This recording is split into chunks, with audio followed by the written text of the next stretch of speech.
Hey VC, Crazy Jimmy here. I've got a submission from the Acid Archives to present. I will be posting several videos, some content over the next several weeks.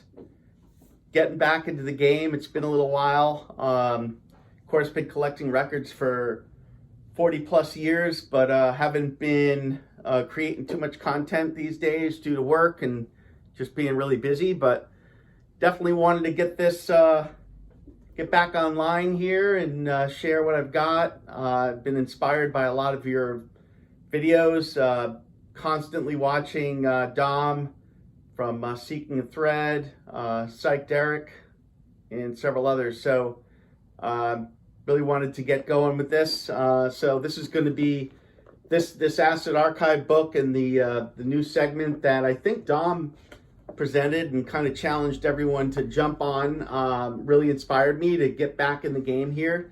I've even got my Snowball podcast microphone that'll be hooked up for the next one. So I apologize for the sound today, but that'll be improved for the next one. But the first submission I'd like to present is this one here. This is the right way, Tom Nehls. And the name of this is I Always Catch the Third Second of a Yellow Light. And this is actually something that Tom did himself.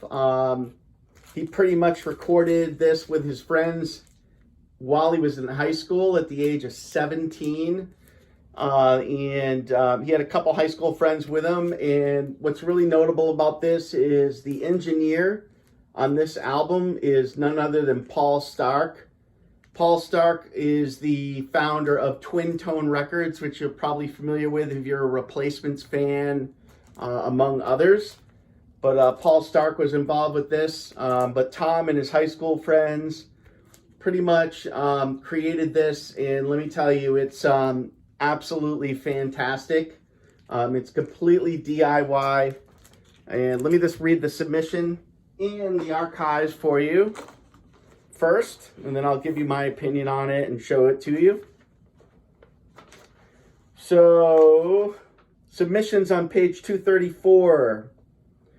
A spooky late-night urban 1970s fringe psych excursion that is surprisingly effective.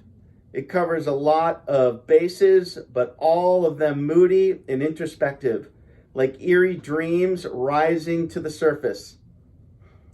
A patron saint's mood here and there, especially the guy's voice, but also phased fuzz psych search party downer trips with some female vocals, mostly male, but with some female vocals as well. Weary 3 a.m. Las Vegas lounge jazz backward effects. Great use of vibes and moog. An album that is consistent and determined in its ambitions and atmospheres. It sounds a bit like the 1990s artist St. Michael. True psychedelia for veteran midnight to six trippers. The LP was recorded in Minneapolis and released June 1973. Two cover variants exist, a rare one with a full-size paste on and one with a small paste on that is believed to be a little more recent. So what I have here is the large original paste on that Tom and his friends created. They actually made 1,000 of these. Unfortunately, 900 of the 1,000 approximately were lost in a flood at Tom's house. So unfortunately, there's roughly 100, maybe a little more left of these out there. And let me just show you, everything's DIY, it's paste on. It also comes with a really cool booklet that they created, and it has lyrics and information on the players.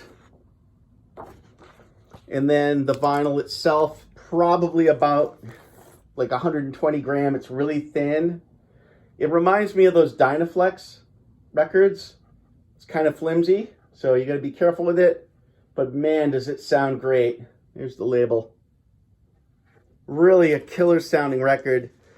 So Tom Nehls was influenced by the Beatles, Zappa, and Tolkien. So that's kind of how they describe this, but I actually take it a step further. I describe it as a mix of Beach Boys or Brian Wilson in Van Dyke Parks on Smile, mixed with a little bit of Zappa, mixed with some Todd Rundgren, like early Todd Rundgren, throw in a little Beatles, a little Psych as well, and that's pretty much how I saw it. They created this over a 3-month period, so it took roughly 3 months to create this, but let me tell you, if you can get an original copy of this, I think there's a couple online. I saw a couple on Discogs. They were asking over $1,000 for it, but let me tell you, it's well worth it. You can get the reissue on Now Again Records. They did reissue this. I think it was reissued in 2015, but even that's going for a few bucks. So, like, if you're a record collector like I am, you're gonna want an original. So, try to find one, pick one up. Sounds really amazing. I've heard the Now Again copy as well. I sold my copy, but I've heard it. It was decent, but the sound quality on the original is better. Just the soundstage overall is just so much better. So once again, Tom Nehls. I Always Catch the Third Second of a Yellow Light is the name of it. Again, probably about 100 left out there in the wild, so hopefully you can pick one up and add it to your collection. Again, my name's Crazy Jimmy. I'll be looking forward to making more of these in the near future, so peace out. Thanks for watching.